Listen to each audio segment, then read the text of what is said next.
AMC હવે ટેકનોલોજીમાં આગળ વધી રહી છે। શહેરના તમામ ડ્રેનેજ લાઇનમાં મેઇન હોલ પાસે ટેગ લગાવીને જીપીએસ સાથે જોડશે।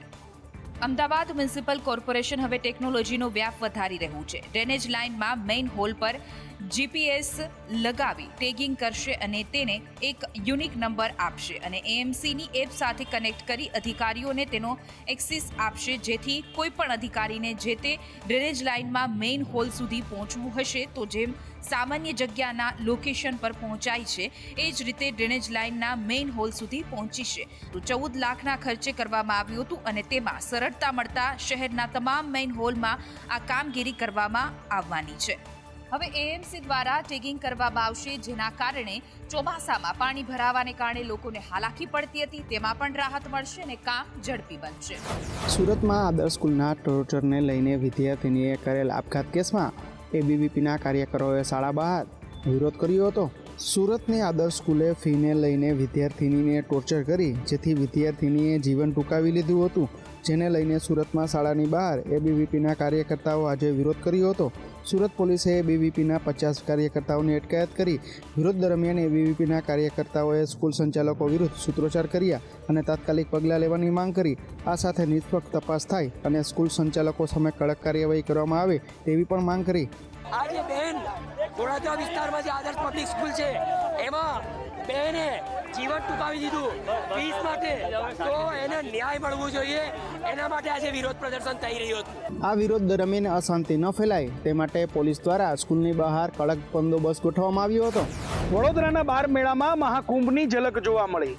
વિદ્યાર્થીઓએ ભગવો ધારણ કરીને કુંભ મેળાનો મહિમા સમજાવ્યો। વડોદરા મનપા સંચાલિત પ્રાથમિક શિક્ષણ સમિતિએ 52માં બાળ મેળાનું આયોજન કર્યું। બાળ મેળામાં આ વખતે વિવિધ જ્ઞાનવર્ધક પ્રોજેક્ટ બનાવવામાં આવ્યા છે, જેમાં ખાસ કરીને મહાકુંભનો પ્રોજેક્ટ લોકો માટે આકર્ષણનું કેન્દ્ર બન્યો છે। વડોદરાવાસીઓએ ઘર આંગણે મહાકુંભની ઝલક જોઈ ધન્યતા અનુભવી। મહાકુંભના ફ્લોટ સાથે બનેલા પ્રોજેક્ટને ભગવા ધારણ કરી વિદ્યાર્થીઓ મુલાકાતીઓને સમજાવી રહ્યા છે। મહાકુંભના પ્રોજેક્ટને સમજાવતા સરકારી શાળાના બાળકોનું કૌશલ્ય જોઈ મુલાકાતીઓ અભિભૂત થયા હતા। મહાકુંભ પ્રયાગરાજનો પ્રોજેક્ટ છે અને ઘણા બધા લોકો ત્યાં નહીં જઈ શકતા, તો અમે અહીં બનાવ્યા પ્રોજેક્ટ, એટલે અહીં અને નાના બાળકોને જાણકારી મળે। આ બાળ મેળાને જોઈને ખાનગી શાળામાં ભણતા વિદ્યાર્થીઓ ધીમે ધીમે સરકારી શાળા તરફ વળી રહ્યા હોવાનું શિક્ષણ સમિતિ માની રહી છે। રાજકોટમાં આરોગ્ય વિભાગે કાર્યવાહી કરી છે। ખાદ્ય તેલના નમૂના ફેલ થયા છે। આપણા ઘરે રોજ તેલ વાપરીએ છીએ, તે ખાવા લાયક ન હોય તો કેટલીક બીમારીઓ થાય છે। રાજકોટ મનપાના ફૂડ વિભાગે જૂના યાર્ડમાં આવેલ ધરતી ટ્રેડર્સમાં આરોગ્ય વિભાગે દરોડા પાડ્યા હતા। ધરતી ટ્રેડર્સ નામની પેઢીમાંથી આસ્ટ્રોપાલવ પ્રીમિયમ ક્વોલિટી રિફાઇન્ડ કોટનસીડ ઓઇલના નમૂના લઈને લેબોરેટરીમાં મોકલવામાં આવ્યા હતા, જેની તપાસ થતા રિપોર્ટમાં બીઆર ટેસ્ટ રીડિંગ અને આયોડિન વેલ્યુ ધારાધોરણ કરતાં વધુ અને તેલમાં મિક્સ કરવાની વસ્તુનું પ્રમાણ સોપોનિફિકેશન વેલ્યુ ધારાધોરણ કરતાં ઓછી મળી આવતા સેમ્પલ ફેલ થયું છે। ચીક્કીનું વેચાણ કરતા વેપારીઓને પણ ખાદ્ય ફૂડ લાયસન્સ મેળવી લેવા ફૂડ વિભાગ દ્વારા સૂચના આપવામાં આવી છે। જે કંપનીના સેમ્પલ ફેલ થઈ ગયા હોય તેમની સામે એડ્યુડિકેશન કાર્યવાહી કરવામાં આવશે। રાજકોટ મનપાના ફૂડ શાખાના કાર્યવાહીથી ભેળસેળિયા તત્વોમાં ફફડાટ ફેલાયો છે। રાજકોટ ટીઆરપી કાંડને હજુ 1 વર્ષ પૂર્ણ થયું નથી, ત્યાં મનપા દ્વારા બ્રિજ નીચે ગેમ ઝોન બનાવીને બીજો ટીઆરપી કાંડનો તખતો ઘડાઈ રહ્યો હોય તેવું લાગી રહ્યું છે। રાજકોટ મનપાના આ જોખમી પ્રોજેક્ટને રદ કરવા માટે વિપક્ષ મેદાને છે। કાલાવડ રોડ પર 1 કરોડના ખર્ચે બની રહેલા જોખમી ગેમ ઝોનનો પ્રોજેક્ટ રદ કરવા અંગે કોંગ્રેસ મ્યુનિસિપલ કમિશનરને આવેદનપત્ર પાઠવ્યું હતું। તેમ છતાં પ્રોજેક્ટની કામગીરી પૂરજોશમાં ચાલતા હવે કોંગ્રેસ આંદોલનના શ્રી ગણેશ કર્યા છે। કોંગ્રેસના કાર્યકર્તાઓ ભારે સૂત્રોચ્ચાર સાથે વિરોધ પ્રદર્શન કર્યું। કાલાવડ રોડ પર અનેક શાળા, કોલેજો અને હોસ્પિટલ પણ આવેલી છે, જેના કારણે ટ્રાફિકની પણ સમસ્યા સર્જાવાની પૂરી શક્યતા છે। અભિપ્રાય તો ન બને તો સારું, કારણ કે ટ્રાફિક સમસ્યા બહુ છે અહીંયા। ટ્રાફિક મળતો રૂપ થશે એટલા માટે। રાજકોટના વેપારીઓ પણ આ જોખમી ગેમ ઝોનના પ્રોજેક્ટથી નારાજ છે। આગામી દિવસોમાં આ પ્રોજેક્ટ રદ કરવામાં નહીં આવે તો 2 ફેબ્રુઆરીના રોજ બેઠક કરી રણનીતિ તૈયાર કરાશે। અમદાવાદના ઘરોમાં નળ તો છે, પરંતુ નળમાં આવી રહ્યા છે ગટરના ગંદા પાણી અને તેના કારણે જ સીટીએમ વિસ્તારમાં ઘરે ઘરે બીમારીના ખાટલાઓ છે। સીટીએમ વિસ્તારમાં છેલ્લા 4 મહિનાથી નળમાં ગટરનું ગંદુ પાણી આવી રહ્યું છે। અનેક સોસાયટીમાં ગંદા પાણીને લઈને લોકો બીમારીમાં સપડાયા છે. સ્થાનિકોએ અનેક વખત ધારાસભ્ય, એએમસી અને કોર્પોરેટરને ફરિયાદ પણ કરી છે, પરંતુ દૂષિત પાણીની સમસ્યા ઠેરની ઠેર જ છે. ગટરનું પ્રદૂષિત પાણી પીવાની પાઇપમાં ભળી જવાના કારણે આ પ્રકારની સમસ્યા સર્જાય છે. સ્થાનિકોનું કહેવું છે કે એએમસી ટેક્સ તો વસૂલી લે છે, પરંતુ શુદ્ધ પાણી પણ આપતી નથી. અનેક વખત રજૂઆત કરવા છતાં કોઈ સાંભળતું નથી. એક તરફ પ્રશાસન સ્માર્ટ સિટીના દાવા કરી રહ્યું છે, બીજી તરફ અમદાવાદની વરવી વાસ્તવિકતા સામે આવી રહી છે, જેમાં લોકો પ્રાથમિક સુવિધાથી પણ વંચિત છે. સુરતમાં 2 એકાઉન્ટન્ટોએ માલિક સાથે છેતરપિંડી કરી છે. તૈયાર માલ બારોબાર વેચી કરોડોની છેતરપિંડી કરી. આજકાલ કોઈના પર વિશ્વાસ કરવાનો સમય નથી. વર્ષોથી ઓળખતા લોકો પણ ઠગાઈ કરે છે. આવી જ એક ઘટના સામે આવી છે સુરતથી. લિંબાયતમાં કારખાનામાં વર્ષોથી કામ કરતા કર્મચારીઓએ માલિક સાથે કરોડોની છેતરપિંડી આચરી. છેલ્લા ઘણા સમયથી 2 એકાઉન્ટન્ટ કારખાનામાં કામ કરતા હતા, પણ તેમની લાલચના કારણે આજે જેલમાં જવાની નોબત આવી. યસ વિવિંગ નામના કારખાનામાં એકાઉન્ટન્ટે 1 કરોડ 37 લાખ રૂપિયાનું કાપડ બારોબાર વેચી દીધું હતું.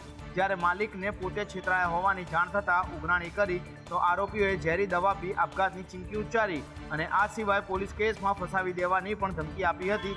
જેથી કંટાળી કારખાનાના માલિકે બંને વિરુદ્ધ લિંબાયત પોલીસ મથકમાં ફરિયાદ નોંધાવી. પોલીસે બંને આરોપીઓની ધરપકડ કરી છે. આપને જણાવી દઈએ કે એક એકાઉન્ટન્ટ 17 તો બીજો એકાઉન્ટન્ટ 9 વર્ષથી કામ કરતો હતો અને બંને લાલચના પાપે આ કૃત્ય કર્યું. બીજેડ સ્કેમમાં કૌભાંડી ભૂપેન્દ્ર ઝાલાની સંપત્તિ હવે જપ્ત થશે. સીઆઈડી ક્રાઇમને ગૃહ વિભાગને રિપોર્ટ સુપ્રત કર્યો. બહુચર્ચિત બીજેડ સ્કેમમાં કૌભાંડી ભૂપેન્દ્ર ઝાલા વિરુદ્ધ સૌથી મોટી કાર્યવાહી કરવામાં આવી છે. ભૂપેન્દ્ર ઝાલાની મિલકત જપ્ત કરવામાં આવશે.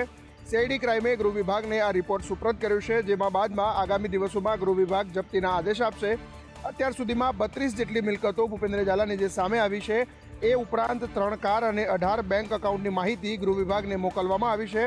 આ તરફ હવે ગૃહ વિભાગ આ સંપત્તિ જપ્ત કરવાની કાર્યવાહી કરશે અને કોર્ટ દ્વારા આગળની કાર્યવાહી શરૂ કરાશે. પૂછપરછમાં વધુ એક ખુલાસો થયો છે. કૌભાંડી કિંગે કહ્યું કે તે આગામી દિવસોમાં રાજનીતિમાં પણ ઝંપલાવશે. ખેડૂતોને બરબાદ કરવા આવી રહ્યું છે માવઠું. જી હા, આને કહેવાય ગ્રહણ ટાણે સાપ. ફૂલ ગુલાબી ઠંડીની વચ્ચે વરસાદની આગાહી કરાઈ છે. 30-31 જાન્યુઆરીથી ફેબ્રુઆરીની 4 તારીખ સુધીમાં, એટલે ફેબ્રુઆરીની શરૂઆત સુધીમાં કેટલાક ભાગમાં માવઠું થવાની શક્યતા રહેશે, જેમાં લગભગ ઉત્તર ગુજરાતના ભાગો, અરવલ્લીના ભાગો અને કચ્છના કેટલાક ભાગમાં વાદળવાયુ, આ ઉપરાંત પંચમહાલના ભાગો, મધ્ય ગુજરાતના ભાગોમાં વાદળવાયુ રહેવાની શક્યતા રહેશે. અમદાવાદ, ગાંધીનગરમાં પણ વાદળો આવશે, પરંતુ ખાસ કરીને કમોસમી વરસાદ પૂર્વ ગુજરાતના ભાગો, ઉત્તર ગુજરાતના ભાગો અને મહારાષ્ટ્રના દક્ષિણના સંલગ્ન ભાગોમાં ક્યાંક વરસાદ. રાજ્યમાં ફેબ્રુઆરી બાદ ધીમે ધીમે ઉનાળાની શરૂઆત થશે. 15 ફેબ્રુઆરી સુધી વાતાવરણમાં પલટા આવશે. કોલ્ડ પ્લે કોન્સર્ટના કારણે નરેન્દ્ર મોદી સ્ટેડિયમ ઉમટી પડ્યું છે. વિશ્વનું સૌથી મોટું નરેન્દ્ર મોદી સ્ટેડિયમ 1 લાખની સીટિંગ કેપેસિટી ધરાવે છે, પરંતુ કોન્સર્ટને માણવા માટે 1 લાખથી પણ વધુ લોકો ઉમટ્યા છે. જ્યારે આ કોન્સર્ટ એક દિવસ જ યોજવાનો હતો, પરંતુ લોકોમાં હાઈ લેવલનો ક્રેઝ જોઈને હવે આ કોન્સર્ટ 2 દિવસ લંબાવી દેવામાં આવ્યું છે. આજે અને આવતીકાલે 26 જાન્યુઆરીએ પણ આ કોન્સર્ટ યોજાશે. 2 દિવસમાં 2 લાખથી વધુ પ્રેક્ષકો કોલ્ડ પ્લે કોન્સર્ટમાં ઉપસ્થિત રહેશે અને કોલ્ડ પ્લેની એક જ કોન્સર્ટમાં 1 લાખથી વધુ प्रेक्षकों उपस्थित रहा हो तेवं संभवत पहली वक्त बनी रह्यु छे. बहुत एक्साइटेड है और बस इसीलिए आए हैं कि बहुत मजे करेंगे. That's it. बचपन से गाने सुने हैं कोल्ड प्ले के, हमेशा से मन था कि ये कॉन्सर्ट अटेंड करेंगे हम कोल्ड प्ले का, और फैमिली के साथ स्पेशली मन था कि हम फैमिली के साथ अटेंड करेंगे. कॉन्सर्ट ने लईने दर 7 मिनिटे मेट्रो ट्रेन दौड़ाववामां आवी रही छे, तेम छतां पण तमाम मेट्रो ट्रेन खचाखच भरेली जोवा मळी रही छे. દેશ વિદેશના લોકોમાં કોલ્ડ પ્લેનો હાઈ ફીવર આજે જોવા મળ્યો, तो मुंबई और गोवाना यंगस्टर नी पण एनर्जी दिखाई. मैं बैंगलोर से. क्या कहोगे कोल्ड प्ले देखने आए हो अहमदाबाद में? अरे बहुत एक्साइटमेंट है, बहुत ज़्यादा, बहुत टाइम से वेट कर रहे थे. सो या वही. आप क्या कहोगे, कहाँ से आए हो आप? मैं कोलकाता से आई हूँ और काफ़ी महीनों से वेट किया है, तो फाइनली आज दिन है. बहुत खुश है. कैसा है अहमदाबाद में, कैसा रहा? अहमदाबाद में तो अच्छा, सब बहुत अच्छे है, खाना अच्छा है, तो सब सही है अभी. ચોક્કસથી બીજા પણ લોકો આવ્યા છે. શું કહેશો, ક્યાંથી આવ્યા છો? અરે વી આર ફ્રોમ પક્કા અમદાવાદથી. શું કહેશો, આજે કોલ્ડ પ્લે જોવા માટે આવ્યા છો, કેવી ખુશી? Super excited. ખુશી તો ફૂલ ઓન છે, બીકોઝ મેટ્રોનું એક્સપિરિયન્સ પણ બહુ અમેઝિંગ હતું અને yes yes, we are here. So very excited. Ahmedabad fun અને ફેશનથી છલકાયું. નરેન્દ્ર મોદી સ્ટેડિયમ બહારથી અદ્ભુત નજારો જોવા મળ્યો. દિલ્હીમાં વિધાનસભા ચૂંટણીને લઈને ભાજપે ત્રીજું સંકલ્પ પત્ર જાહેર કર્યું, જેમાં ભાજપે 50,000 સરકારી નોકરી આપવાનું વચન આપ્યું છે. કેન્દ્રીય ગૃહમંત્રી અમિત શાહે કહ્યું છે કે ભાજપની પરંપરા છે કે અમે ચૂંટણીઓને ખૂબ જ ગંભીરતાથી લઈએ છીએ અને અમે ચૂંટણીને જનસંપર્કનું માધ્યમ પણ માનીએ છીએ. ભાજપે દિલ્હીના લોકોને ઘણા વચનો આપ્યા છે, જેમાં સરકારી નોકરીઓ અને મહાભારત કોરિડોર બનાવવાના ઉપરાંત 3 વર્ષમાં યમુના નદીને સાફ કરવાનું પણ વચન આપ્યું છે. જો ભાજપ સત્તામાં આવશે તો 1700થી વધુ ગેરકાયદેસર વસાહતોમાં રહેતા લોકોને ન્યાય મળશે અને સીલ મરાયેલ 13,000 દુકાનો પણ ખોલવામાં આવશે. આ સિવાય ભાજપના સંકલ્પ પત્રમાં ગીગ વર્કર્સ માટે પણ યોજનાઓ લાવશે. 10 લાખ સુધીનો જીવન વીમો આપશે. 5 લાખનો એક્સિડન્ટ વીમો આપવાનું પણ વચન આપ્યું છે. કેન્દ્રીય ગૃહમંત્રી અમિત શાહે કેજરીવાલ પર પ્રહારો કર્યા છે. તેમણે કહ્યું કે અમે કેજરીવાલની જેમ ખોટા વચનો નથી આપતા.